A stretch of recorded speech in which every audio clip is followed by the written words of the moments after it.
En manchette cette semaine, le Festival des couleurs, encore une fois, éblouit la région.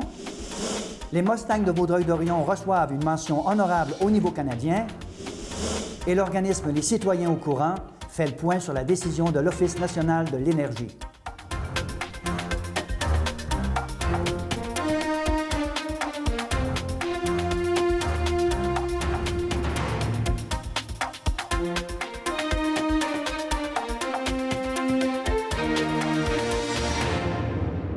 Bienvenue à votre hebdo régional. Avec l'arrivée de l'automne, c'était la fête dans Vaudreuil-Soulanges, plus précisément sur le mont Rigaud. Effectivement, le Festival des couleurs de Rigaud a encore une fois ébloui la région par ses activités et spectacles. Une programmation riche et diversifiée pour tous les goûts et tous les âges a attiré une fois de plus 40 000 visiteurs selon les organisateurs. Et vous, Maryse, qu'est-ce qui vous amène ici aujourd'hui? Bien, je demeure à Rigaud, ça fait des années. Et puis ici, bien, la montagne de Rigaud, on la fait souvent. Et puis on aime la nature. Et puis c'est une belle montagne. Mes filles, je les amenais ici. Ici au Mont Rigaud, elles ont commencé à faire du ski à 3 ans, à 4 ans.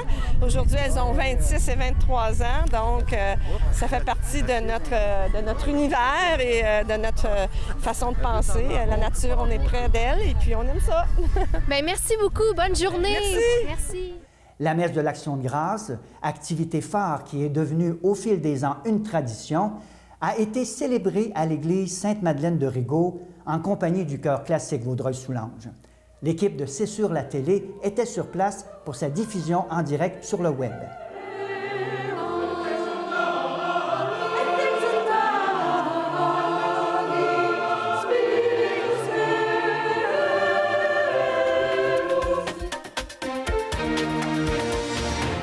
Dans le circuit québécois de hockey, la formation des Montagnards de Sainte-Agathe occupe actuellement le 6e rang au Canada. Ces derniers trônent au sommet du classement général de la Ligue de hockey junior du Québec avec une fiche de 10 victoires en 11 parties. Parmi le classement de la Ligue de hockey junior canadienne, c'est la seule formation du circuit québécois à y figurer. Toutefois, une mention honorable fut décernée à l'équipe des Mustangs de Vaudreuil-Dorion. Ces derniers n'ont subi que 2 revers en 9 rencontres depuis le début de la saison.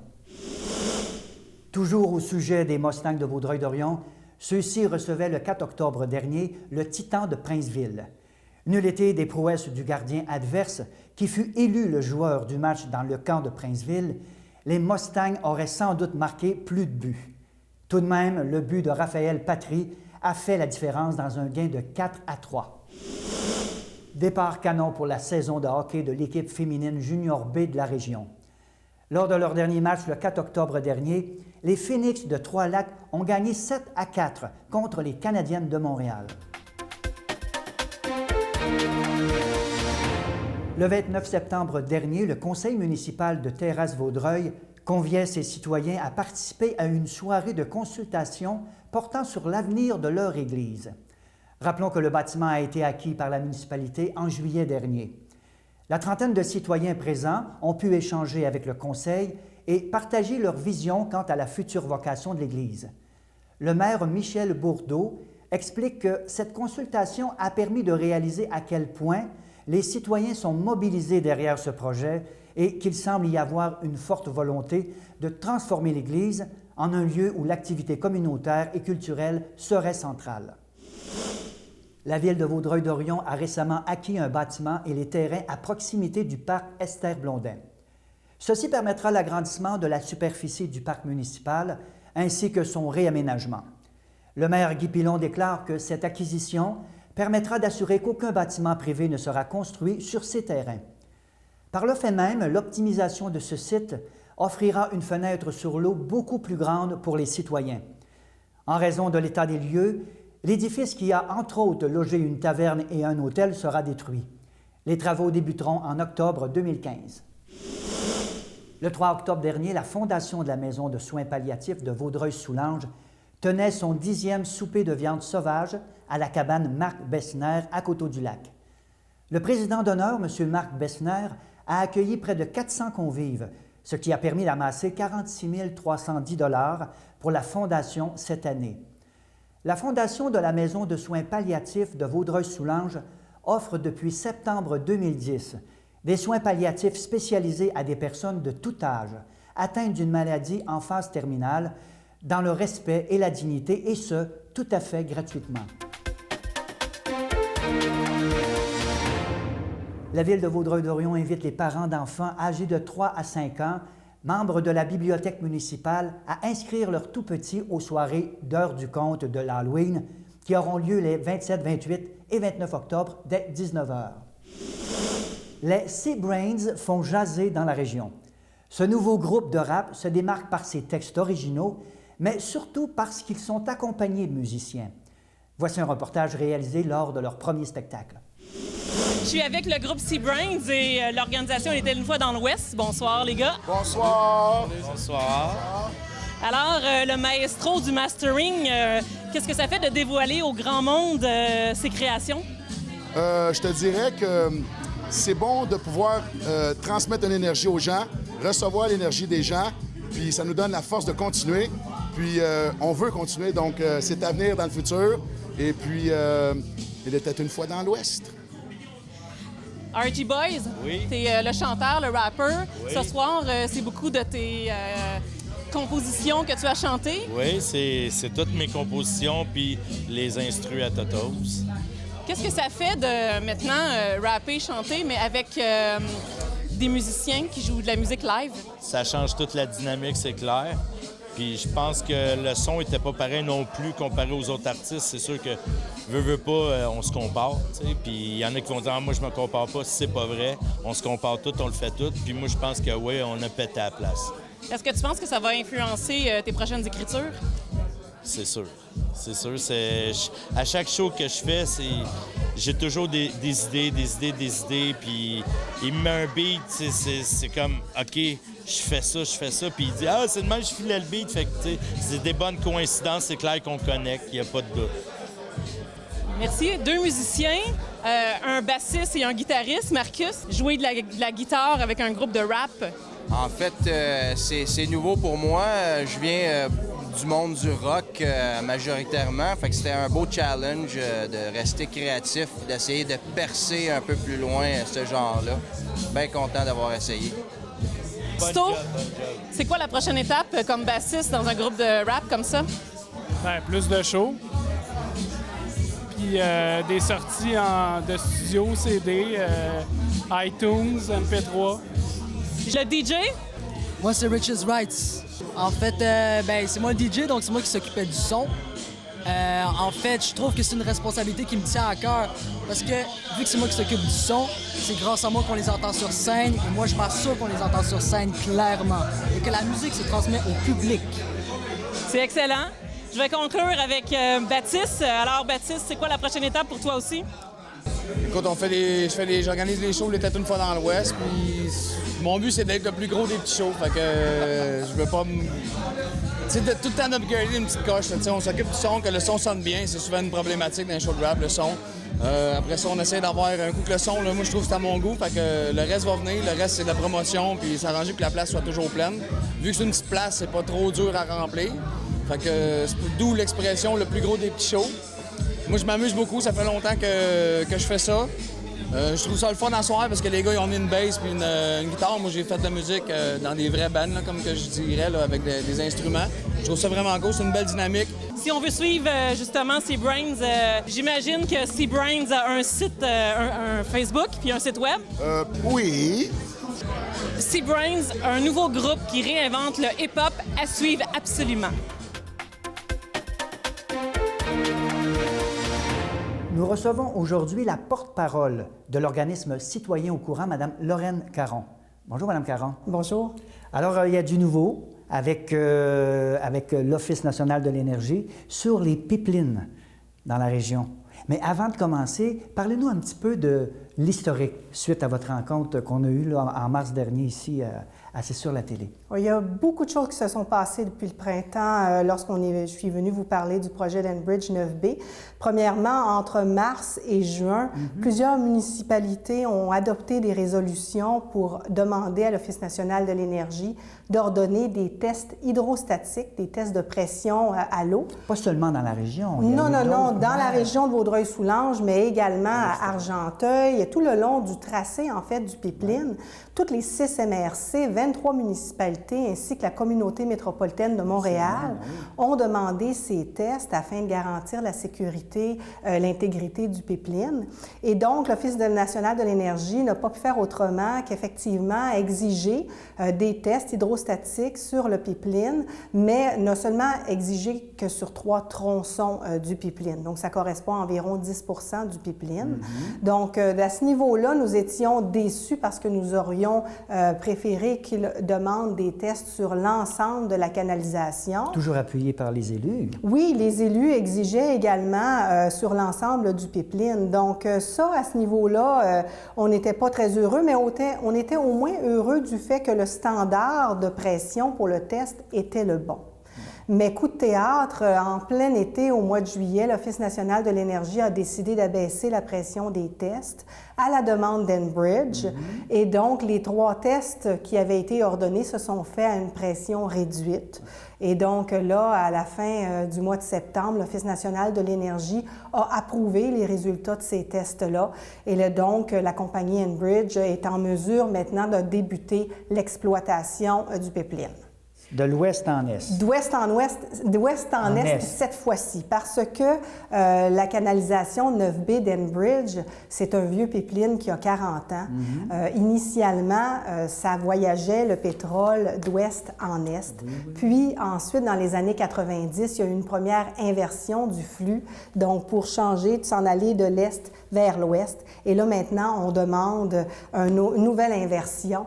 Et puis, c'est principalement pour acheminer du pétrole de l'ouest de l'Alberta ainsi que du pétrole de schiste qui provient des États-Unis pour alimenter les raffineries de Suncor ainsi que de Valero à Lévis. Et puis, ce n'est pas nécessairement du pétrole qui est destiné pour le Canada, là. Dans le cas du projet d'Enbridge 9B, il y a une grosse partie du pétrole qui va être raffiné à la raffinerie de Suncor à Montréal-Est. Puis ensuite, l'autre partie du pétrole va être mis sur un bateau qui ça va s'en aller à Valero à Lévis.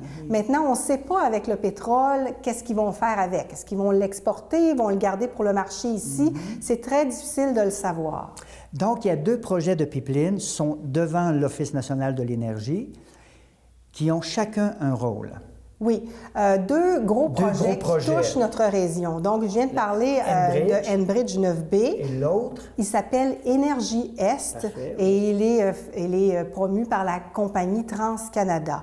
Donc, ce projet-là, si on peut regarder un peu les différences principales avec le projet d'Enbridge, premièrement, c'est un projet qui vise à convertir un gazoduc, un gazoduc qui part d'Alberta, qui s'en va à peu près jusqu'en Ontario.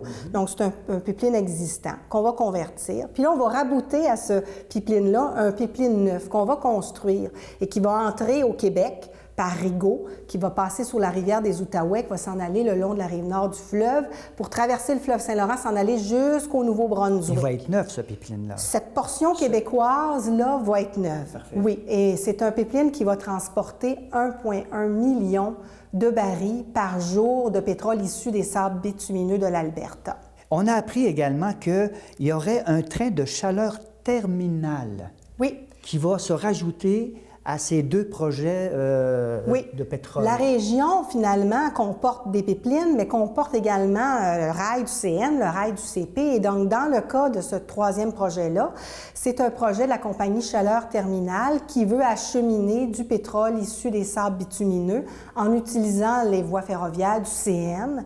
Donc, par jour, à compter de 2017, il y aurait 2 convois par jour. Chaque convoi aurait environ 120 wagons-citernes qui vont contenir l'équivalent d'environ soit 70 000 barils par jour qui vont être acheminés jusqu'à un port à Belle-Dune au Nouveau-Brunswick. Puis à partir de là, ça s'en va pour l'exportation en Inde, dans les pays asiatiques, en Europe. Mais là, ça veut dire que ces 3 projets-là, ces 3 projets de transport de pétrole, 2 par oléoduc et 1 par voie ferrée, ça va passer dans la région de Vaudreuil-Soulanges? Oui, tout à fait, parce que les 2 pipelines entrent dans la région de Vaudreuil-Soulanges. Et la voie ferrée également. La voie ferrée aussi passe à travers la région de Vaudreuil-Soulanges. Et s'en va à Montréal, puis après ça, ça s'en va...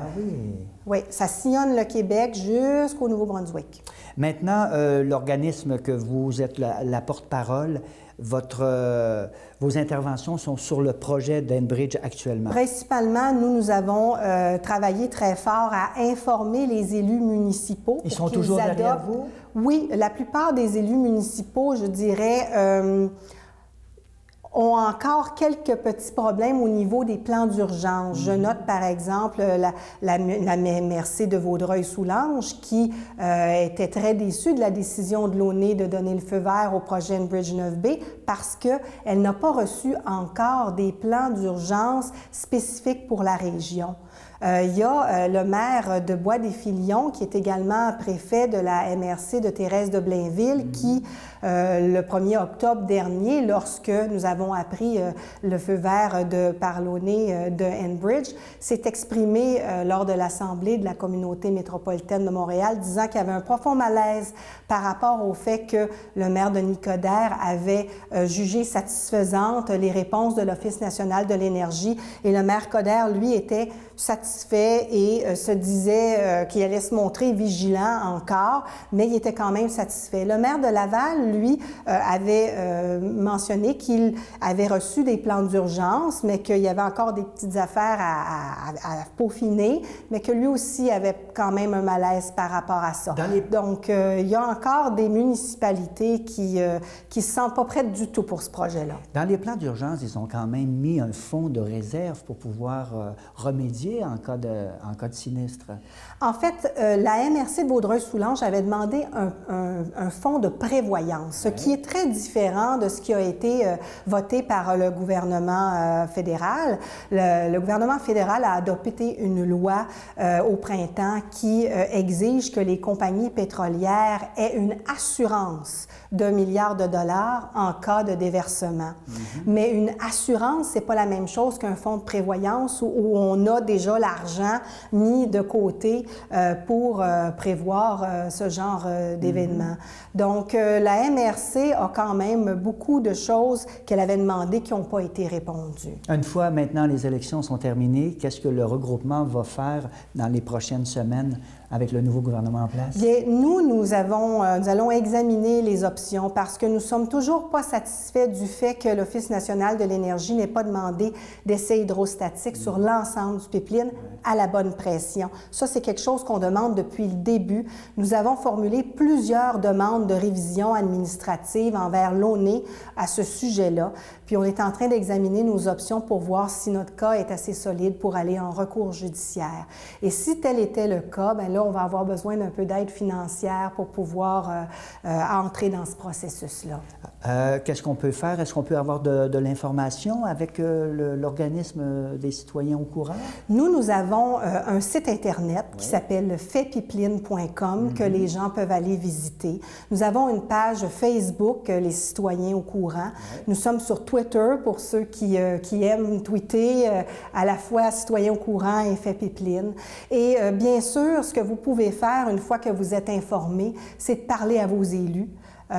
Et essayer de soulever la question parce que c'est vraiment au niveau des élus. Nous, les citoyens au courant, nous avons fait tout ce que nous pouvions pour alerter les élus, pour signifier à quel point nous considérons que l'Office national de l'énergie a priorisé l'intérêt des pipelinières au détriment de l'intérêt pour la sécurité publique, la protection de l'environnement.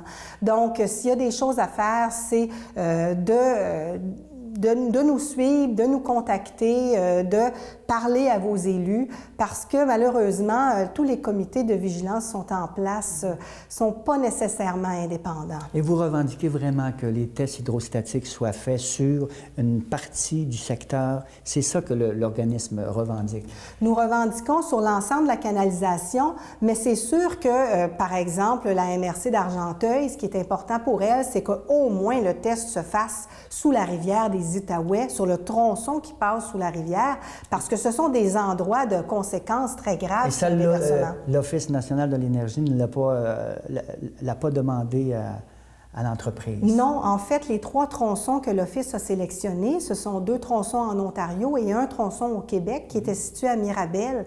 On a eu beau examiner toutes les données techniques qui sont publiquement disponibles pour comprendre pourquoi l'Office a choisi ce tronçon à Mirabel, et vraiment, c'est incompréhensible. Les citoyens courants, nous avons écrit à l'Office national de l'énergie pour demander à ce que ça soit l'ensemble de la canalisation, mais en plus, on a essayé de montrer que le tronçon qui passe sur la rivière, sous la rivière des Outaouais, entre 2004 et 2012, on a vu le nombre d'éléments d'usure quintuplé. Donc, on ne comprend pas pourquoi l'Office national n'a pas choisi un endroit plus névralgique pour faire ces tests. Qu'est-ce que les élus peuvent faire pour se faire entendre de l'Office national de l'énergie? Bien, les élus sont les premiers qui devraient avoir la responsabilité de porter nos préoccupations envers l'Office national de l'énergie. Mais malheureusement, la plupart des paliers gouvernementaux, les comités qu'ils ont mis en place pour faire soit du suivi ou des comités de vigilance, ne sont pas nécessairement indépendants. Si on regarde, par exemple, au palier fédéral, l'Office national de l'énergie est composé d'anciens employés du domaine des pétrolières. L'ancien directeur de l'Office national de l'énergie et maintenant travaille pour TransCanada. Donc, on a finalement, au niveau de l'organisme réglementaire, des gens qui ne sont pas totalement objectifs, impartials. Au niveau du gouvernement provincial, par exemple, nous avons une unité de vigilance permanente sur les hydrocarbures. Mais à cette table-là, ils invitent régulièrement la compagnie Enbridge pour les informer et pour prendre de l'information avant de faire finalement leurs évaluations et leurs recommandations. Moi qui ai déjà travaillé dans le domaine de la santé au niveau d'un organisme paragouvernemental qui devait évaluer les médicaments et des nouvelles technologies de la santé pour savoir si on devait les adopter dans notre Régie d'assurance maladie du Québec, jamais on n'aurait pensé à inviter les compagnies pharmaceutiques à table avec nous pour faire l'évaluation et jamais on aurait pris l'information directement d'eux et seulement cette information-là. On utilise l'information scientifique, on utilise les documents envoyés, mais on ne s'assoit pas à table avec eux. Donc, au niveau provincial, au niveau fédéral et même au niveau, je dirais, de la communauté métropolitaine de Montréal, M. Coder a instauré un comité de suivi qui est composé de l'Office national de l'énergie, de la CMM, de l'unité de vigilance permanente sur les hydrocarbures du gouvernement du Québec, mais également d'Enbridge. Donc, même s'il y a des processus en place pour faire du suivi ou pour avoir une certaine forme de vigilance, les joueurs ne sont pas tous indépendants. Donc, c'est très dommage que les citoyens aient à avoir le fardeau d'avoir à faire ce suivi-là et puis d'être vigilant et puis d'amener toutes ces questions-là. On aimerait faire autre chose, mais on sent qu'on n'a pas le choix de faire tous ces aspects, d'examiner tous ces aspects-là et de les porter à l'attention de nos élus. Bien, écoutez, c'est tout pour cette entrevue. Merci d'avoir accepté l'invitation. Alors, on rappelle aux téléspectateurs qu'on peut avoir de l'information sur le site web de l'organisme Les Citoyens au courant. Merci beaucoup. Merci, Mme Caron. Les petites annonces communautaires sont une présentation de la Corporation de développement communautaire de Vaudreuil-Soulanges. La maison d'hébergement La Passerelle pour femmes et enfants victimes de violences conjugales offre des services internes d'hébergement d'urgence, de consultation individuelle et d'ateliers de groupe pour les femmes qui résident sur place. La maison offre aussi des services de consultation individuelle en personne ou téléphonique.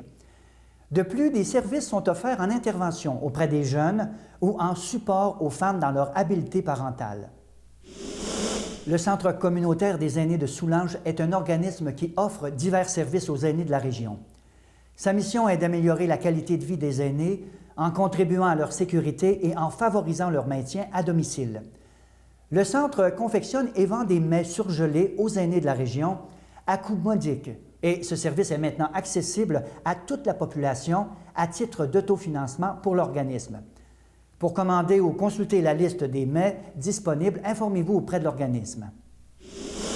Réseau Emploi Entrepreneurship tient des sessions d'information francophones et anglophones visant à informer les participants sans emploi sur les différents services d'employabilité qui s'offrent à eux dans la région de Vaudreuil-Soulanges. Informez-vous auprès de l'organisme ou en ligne sur les dates des prochaines sessions. Voilà ce qui met fin à votre hebdo régional. Je vous invite à nous revenir la semaine prochaine. Nous reviendrons sur les résultats de la dernière élection fédérale. D'ici là, bonne semaine à vous.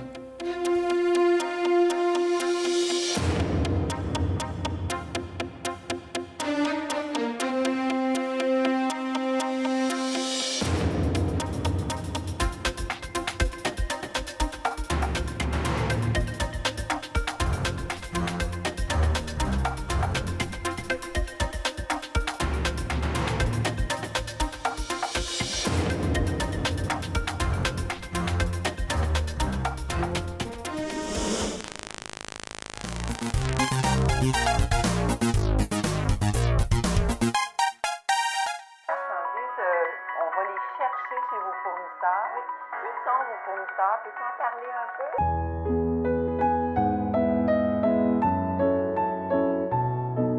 Ils sont écrites depuis de nombreuses années avec les commerçants.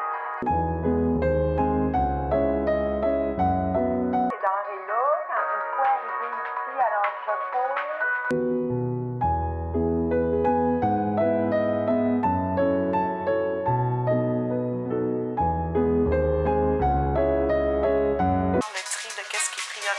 à être mis au frigidaire ou au congélateur d'abord, et après ça, qu'est-ce qui est comestible. Dans Vaudreuil-Soulanges, un aîné sur 4 se sent isolé ou délaissé, et ce, peu importe son niveau de vie.